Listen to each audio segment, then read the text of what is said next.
आगरी पद्धतीने आज आपण बनवूया माखली। त्यासाठी माखली स्वच्छ धुवून आणि कापून घ्या। मग कापून घेतलेली माखलीमध्ये चिमूटभर हिंग घाला, मग हळद, गरम मसाला आणि आगरी मसाला घाला। मग त्यात चवीनुसार मीठ घाला आणि मिक्स करून घ्या आणि 10 ते 20 मिनिटांसाठी चांगलं मॅरिनेट होण्यासाठी ठेवून द्या। आता आपण बनवूया माखलीचा मसाला।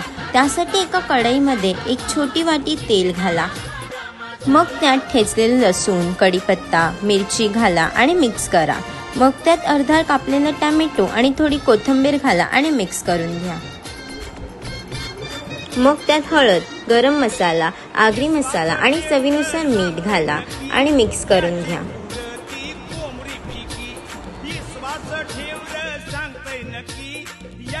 मग त्यात खोबऱ्याचं वाटण घालून घ्या आणि मिक्स करून घ्या।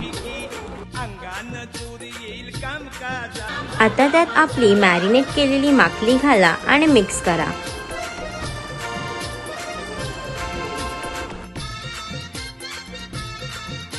मग त्यात थोडं पाणी घालून घ्या आणि 7 ते 8 मिनिटांसाठी शिजवा।